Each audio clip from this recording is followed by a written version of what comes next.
Սիրելի հայրենակիցներ, ինչպես գիտեք, արդեն հայտարարվել է, որ Հայաստանը և Ադրբեջանը համաձայնեցրել են խաղաղության համաձայնագրի տեքստը և մենք հայտարարել ենք, որ Հայաստանը պատրաստ է ստորագրել այդ համաձայնագիրը և այդ պահից սկսած Հայաստանի խորհրդարանական ընդդիմությունը մասնավորապես կատաղի պայքար է սկսել խաղաղության օրակարգի և խաղաղության համաձայնագրի հնարավոր ստորագրման դեմ։ Եվ ինչու է այսպես ի վերջո։ Ինչու է ընդդիմությունը այսքան կատաղի պայքարում խաղաղության օրակարգի և խաղաղության հեռանկարի դեմ։ Բանն այն է, որ ընդդիմության երկարամյա գաղափարաբանությունը կառուցված է եղել պատերազմի գաղափարախոսության վրա։ Հայաստանյան ընդդիմությունը, հարգելի գործընկերներ իշխանության և ընդդիմության,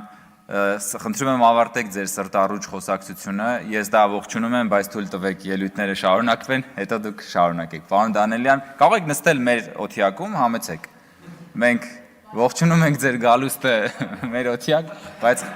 բայց խնդրում եմ թույլ տվեք ավարտել։ Հուսամ ժամանակս կպահպանվի, սիրելի պարոն Արշակյան։ Հարգելի գործընկերներ, ընդդիմությունը իշխանություն եղած ժամանակ Հայաստանում ստեղծել է պատերազմի գաղափարախոսություն և պատերազմի արդյունաբերություն։ Եվ ըստ էության պատերազմի գաղափարախոսության այսպես հոսքագծի վրա ընդդիմությունը մեր հասարակությանը, մեր հանրությանը հրամցրել է պատերազմի մշտական վտանգի այդ դեմոկլյան սուրը։ Եվ դա արդյունահանել է ինքը այդ վախը։ Այդ պատերազմի գաղափարախոսությունը մեկ այլ կարևորագույն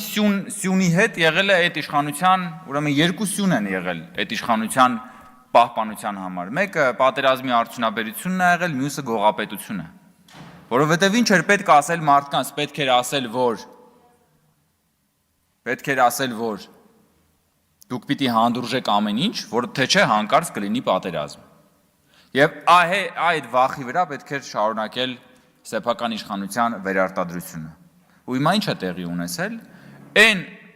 ընդդիմությունը, որը հասկանում է, որ Հայաստանը շանս ունի խաղաղության, հասկանում է, որ դրանով վերջնականապես ջախջախվելու է սեփական գոյության գաղափարաբանությունը, որ ջախջախվելու է գողապետության և պատերազմի գաղափարախոսության վրա կառուցված Հայաստանի հայ ժողովրդի տասնամյակներով հարստահարումը և տասնամյակներով կառափնարան տանելու քաղաքականությունը։ Եվ ընդ որում, այս հայեցակարգը շատ հմտորեն տեղափոխվել է նաև թիմ ընտրությունների համատեքստ։ Մենք այսօր տեսնում ենք, որ Գյումրիում որոշ ուժեր, որոնք որ հանդիսանում են գողապետության կարկառուն ներկայացուցիչները, ձեռքի տված այն ուժերի հետ, որոնք այսօր մարտնչում են խաղաղության հնարավորության և խաղաղության օրակարգի դեմ, փորձում են Գյումրին դարձնել որպես ցատկահարթակ Հայաստանում խաղաղության օրակարգը տորպեդահարելու,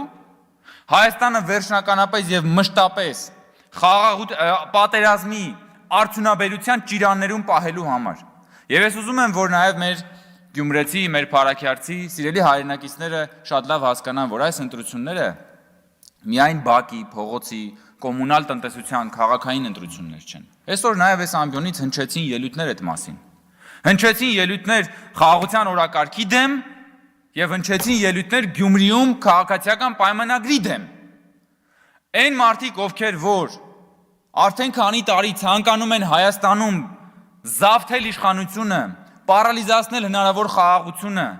հայ ժողովրդի Հայաստանի պետության ինքնիշխանությունը կրկին դնել կառափնարան, ահա այդ ուժերը այսօր հնարավորություն են փնտրում այդ բանն անելու Գյումրու ընտրություններով։ Ես խնդրում եմ, որ մեր սիրելի հայրենակիցները գյումրեցի, ովքեր որ պիտի գնան ընտրատեղամաս, հասկանան, որ իրենց քվեարկությամբ իրենք լուծելու են ոչ միայն քաղաքային խնդիրներ, իրենց քվեարկությամբ իրենք պաշտպանելու են Հայաստանի Հանրապետության ինքնիշխանությունը, Հայաստանի Հանրապետության պետականությունը, Հայաստանի ազատությունը և իրենք քվեարկում են շատ ավելի մեծ գաղափարի համար, քան թե պարզապես քաղաքային իշխանությունն ու քաղաքային տնտեսությունն է, եւ ես հավատում եմ մեր գյումրեցի եղբայրների եւ քույրերի եւ մեր փարաքյարցի եղբայրների եւ քույրերի շրջահայացությանը, պետականա մետությանը եւ ճիշտ ընտրությանը։ Շնորհակալություն։ Քաղաքացիական պայմանագիր կուսակցություն Սարիկ Մինասյան Սարի պես Գյումրու թիկունքին Քաղաքացիական պայմանագիր Քվեաթերթիկ համար 1